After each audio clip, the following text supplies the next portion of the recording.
आज की इस कक्षा में हम राजस्थान की प्राचीन सभ्यता, एक रीट का टॉपिक है, रीट मेंस का, जिसमें कालीबंगा, आहार, गणेश्वर, बालाथल और बैराट नाम की सभ्यताओं को पढ़ेंगे। इनको पढ़ने से पहले प्रत्येक सभ्यता से संबंधित जो रीट मेंस 2023 में हुई थी फरवरी में, उसमें इस टॉपिक से किस किस सभ्यता से कौन सा प्रश्न आया है वो प्रश्न देखेंगे। साथ में हम उस सभ्यता से रिलेटेड जितने भी किसी भी एग्ज़ाम में प्रश्न आए हैं उन सभी प्रश्नों के उत्तर जानेंगे और उनके साथ साथ उस सभ्यता को विस्तार से पढ़ेंगे। आइए शुरू करते हैं।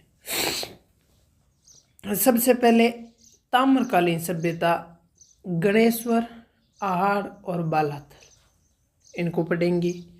कांस्ययुगीन सभ्यता जो ताम्रकाल के बाद हुई, कालीबंगा को पढ़ेंगे। फिर इसके बाद जो लोहयुगीन सभ्यता बैराट है उसको पढ़ेंगे। अपने सिलेबस में इतनी सभ्यताएं हैं और रीट मेंस 2023 में L1 और L2 के सभी पेपर्स में मात्र इन्हीं सभ्यताओं से प्रश्न आए थे, इनके अलावा कोई भी प्रश्न नहीं आया था। आइए शुरू करते हैं।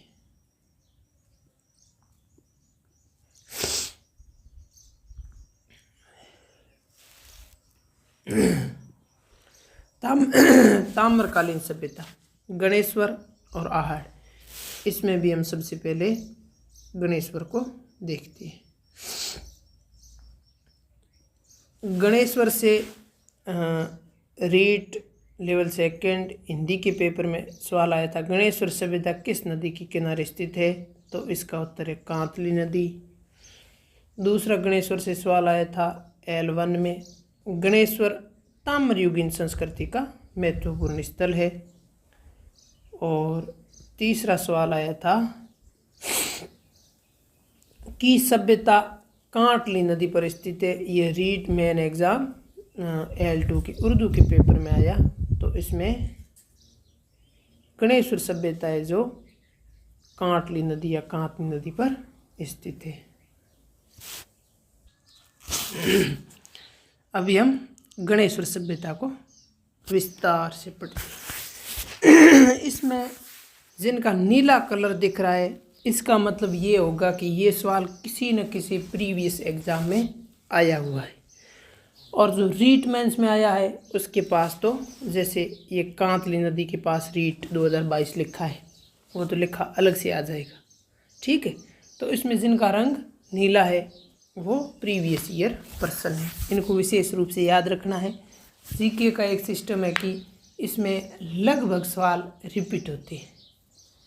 आइए स्टडी करते हैं। गणेश्वर सभ्यता, स्थान कहाँ है ये गणेश्वर सभ्यता? नीम का थाना, सीकर जिले में नीम का थाना स्थान है एक, वहाँ ये गणेश्वर सभ्यता पनपी थी। यह कांतली नदी पर स्थित है जो रीट 2022 में प्रश्न आया। इसका उपनाम ताम्रयुगीन सभ्यताओं की जननी, ताम्रयुगीन जितनी भी सभ्यताएं हैं उनकी जननी गणेश्वर सभ्यता कहते हैं। इसे पुरातत्व का पुष्कर कहते हैं। इसकी खोज रतन चंद्र अग्रवाल या R.C. अग्रवाल द्वारा 1972 में की गई और खोज के बाद उत्खनन होता है। खोज का मतलब ये होता है कि उसको खोजा भाई यहाँ पे कोई सभ्यता थी, फिर इसकी खुदाई की गई, उत्खनन किया गया, तो वो विजय कुमार के निर्देशन में, विजय कुमार के द्वारा 1977 में किया गया। और इसका समय है जो 2800 ईसा पूर्व। ताम्र या कांस्य युगीन सभ्यता, इससे संबंधित सवाल रीट 2022 में आया। ये सबसे प्राचीनतम ताम्र युगीन सभ्यता है, इसलिए इसे ताम्र युगीन सभ्यताओं की जननी कहती है। इसमें ईंटों का प्रयोग नहीं हुआ है, पत्थरों का प्रयोग हुआ है और भारी मात्रा में ताम्र उपकरण प्राप्त हुए, 99% शुद्ध तांबे के उपकरण। और क्या क्या प्राप्त हुआ देखते हैं। हार्प नामक हथियार, कुल्हाड़ी, बाण, अंगूठियाँ, मछली पकड़ने का कांटा, ताम्रपिन, मकान व बांध पत्थर से बने हुए। ईंट का प्रयोग हुआ नहीं है, इसलिए मकान व बांध पत्थर से बने हुए। 6 प्रकार के मृदभांड मतलब मिट्टी के पात्र मिले। कृष्णवर्णी मृदपात्र और गैरिक मृदभांड, ये हमें गणेश्वर सभ्यता से मिले।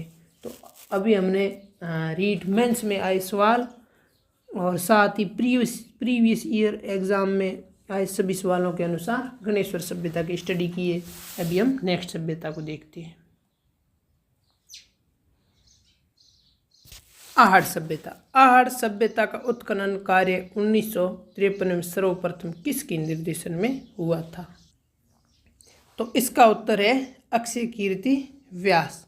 किसके द्वारा हुआ था? अक्षय कीर्ति व्यास द्वारा। अभी हम सेकंड प्रश्न देखते हैं। निम्नलिखित में से किस सभ्यता को धूलकोट कहते हैं? ये रीड लेवल फर्स्ट में आया, तो आहड़ को धूलकोट कहते हैं। अभी हम इस आहड़ सभ्यता को प्रीवियस ईयर प्रश्नों के अनुसार रीड मेंस 2022 के अनुसार अपन देखते हैं, इसकी स्टडी करते हैं। तो सर्वप्रथम आहड़ सभ्यता कहाँ? उदयपुर। समय 1900 ईसा पूर्व से 1200 ईसा पूर्व। ईसा पूर्व का मतलब होता है जो अब 2025 चल रहा है, इससे पीछे 1900 वर्ष बैक में ये सभ्यता थी, लगभग 4000 वर्ष पुरानी। नदी आयड़ है, आहड़ सभ्यता की नदी आयड़ है। सभ्यता का विस्तार बनास, बेडस, गंभीरी, कोठारी के तटों व घाटों। ये जो नदियां हैं बनास, बेडस, गंभीरी, कोठारी, इन नदियों के घाट है, वहाँ तक ये सभ्यता फैली हुई थी।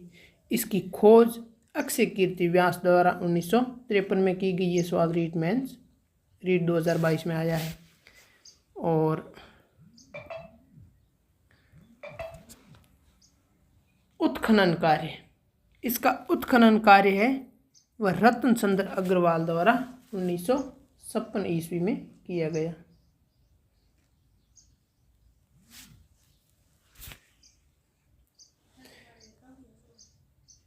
इसका पुनः उत्खनन HD सांकलिया 1961 में।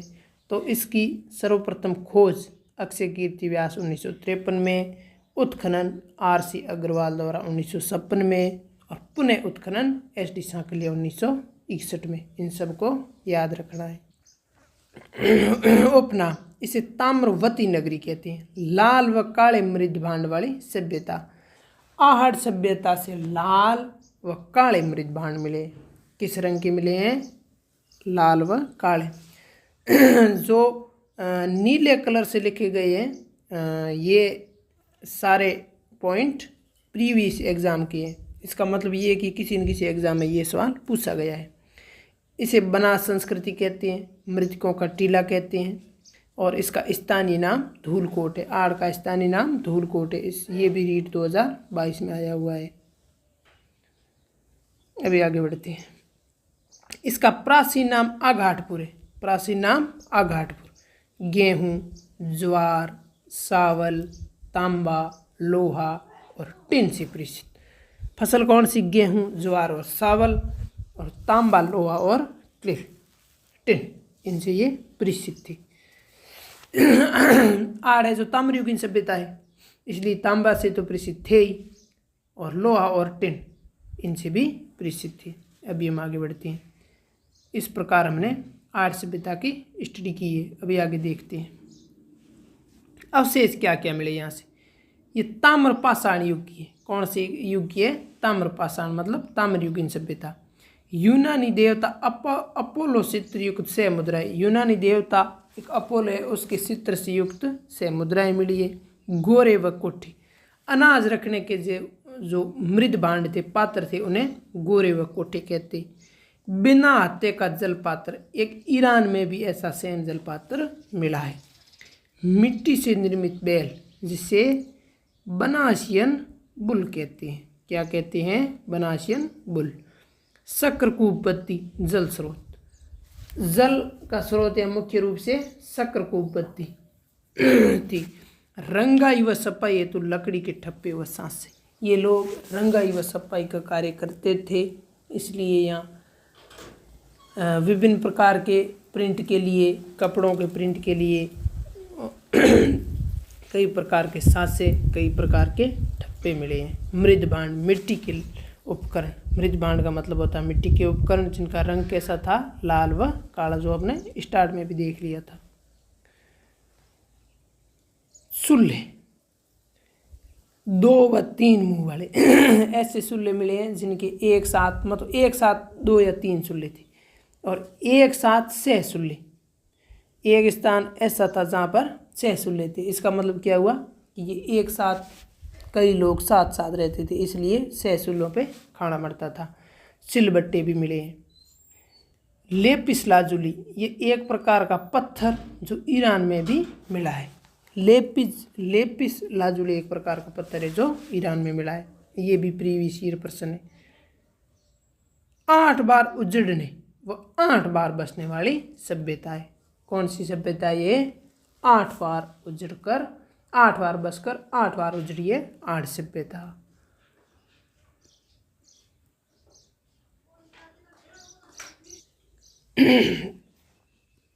आर्य सभ्यता के केंद्र।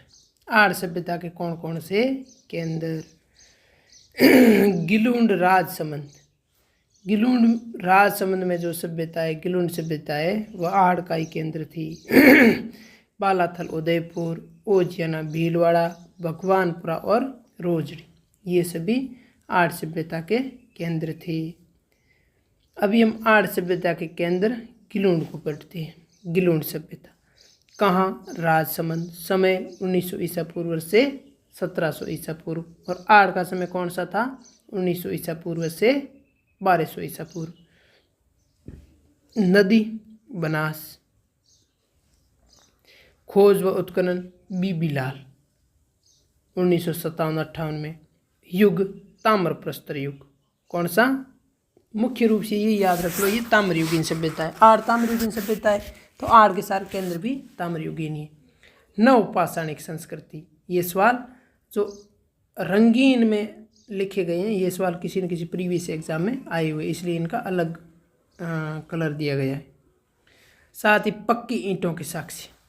कैसी ईंटों के साक्ष्य? पक्की ईंटों के साक्ष्य। अभी हम आगे बढ़ते हैं।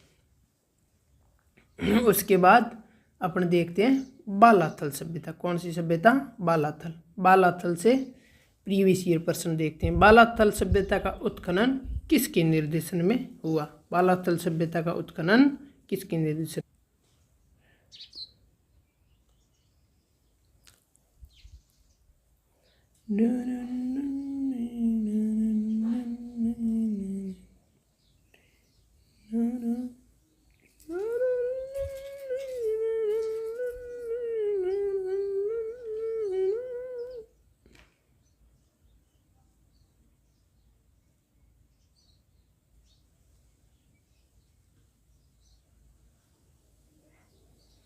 कालीबंगा से मिट्टी की ईंटों के घर नहीं मिले। लोहे के उपकरण मिले, दुर्गीकरण हुआ है, अग्निकुंड भी मिला, लेकिन मिट्टी की ईंटों के घर नहीं मिले। प्रश्न नंबर 2, निम्नलिखित में से किसे सिंधु सरस्वती सभ्यता का एक महत्वपूर्ण केंद्र कहा जाता है? तो ये भी कालीबंगा को। अभी हम आगे बढ़ते हैं। 1950 से 53 में कालीबंगा के उत्खनन कार्य में जिस पुरातत्ववेत्ता का महत्वपूर्ण योगदान रहा वह कौन है? अमलानंद घोष। इसमें जो ग्रीन कलर से लिखे हैं ये सारे प्रीवियस ईयर प्रश्नों के उत्तर हैं। इनको कभी ना कभी किसी न किसी एग्जाम में पूछा गया है। कालीबंगा सभ्यता। अर्थ काली सूढ़ियाँ। समय 2300 ईसा पूर्व से 1750 ईसा पूर्व। कहाँ? हनुमानगढ़। जिला मुख्यालय से दक्षिण पश्चिम। नदी घग्गर नदी। सरस्वती और दृष्टवती इन नदियों को वर्तमान में हम घग्गर कहते हैं। ये नदियाँ पहले यहाँ लुप्त हुई थी। सर्वप्रथम इसकी जानकारी एलपी टेस्सीटोरी इटली के द्वारा दी गई। उसको इस सभ्यता का सबसे पहले पता चला।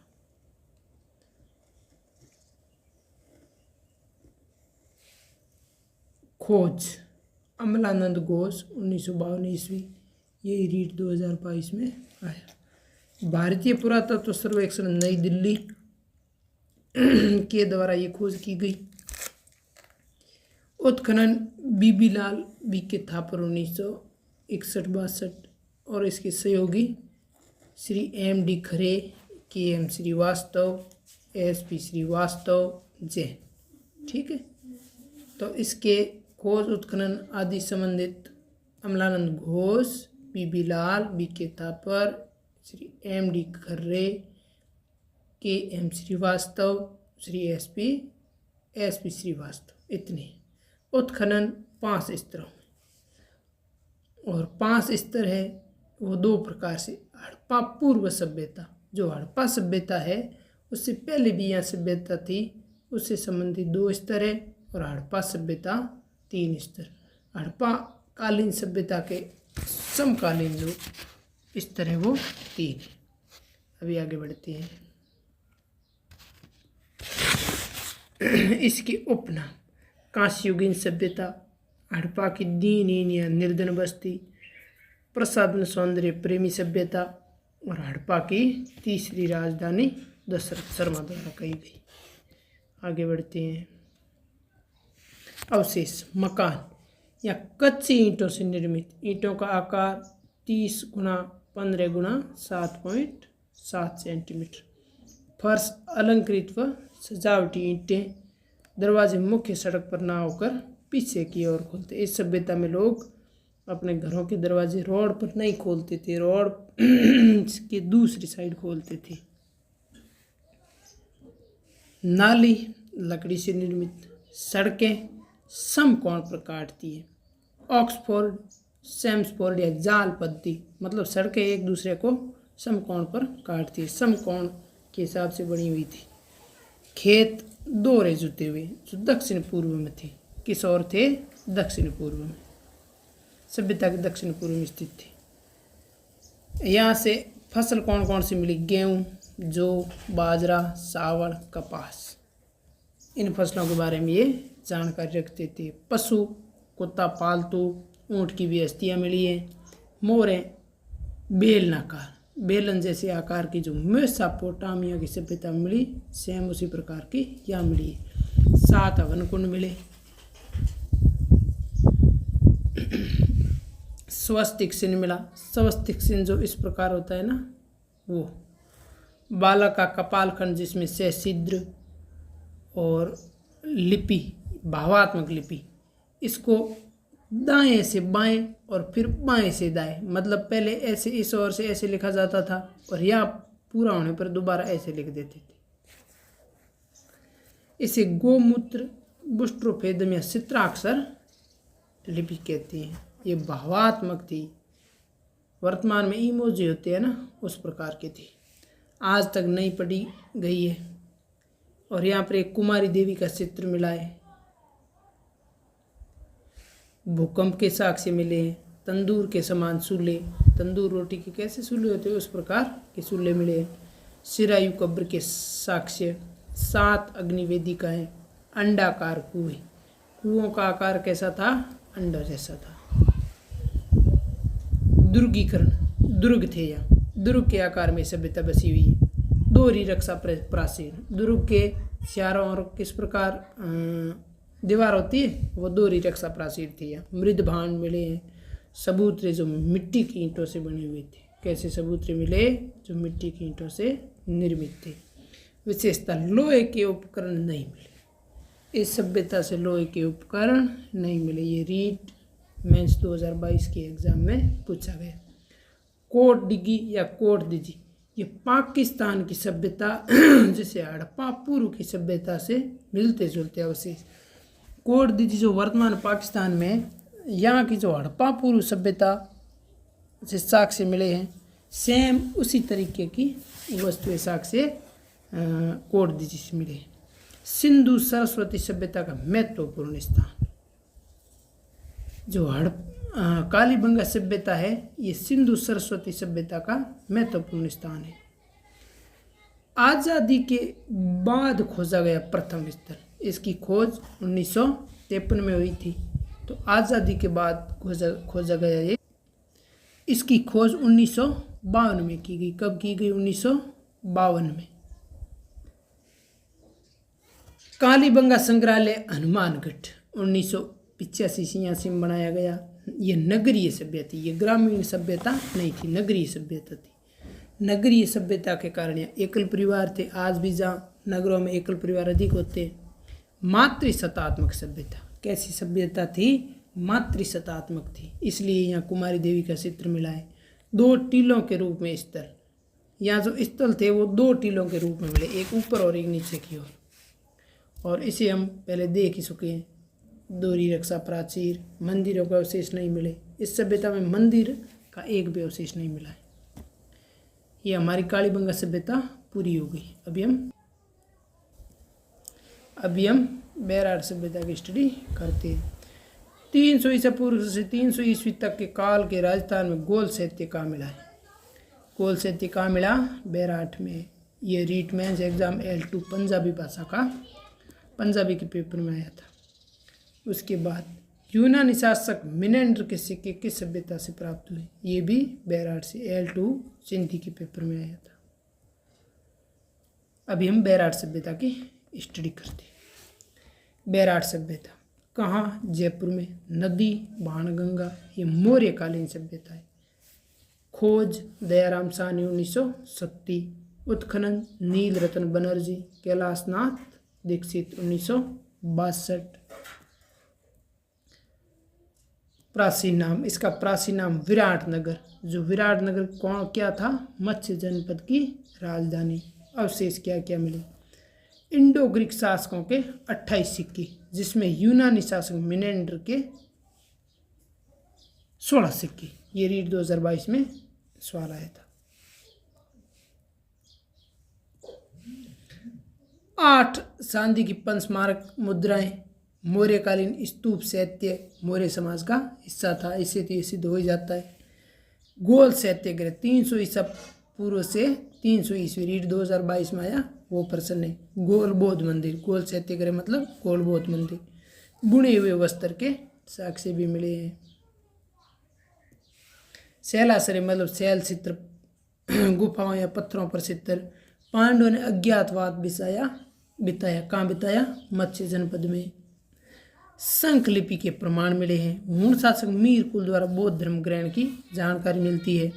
8 सिक्के भी यहाँ से मिले हैं। 8 सिक्के, पंचमार्क मुद्राएं आदि।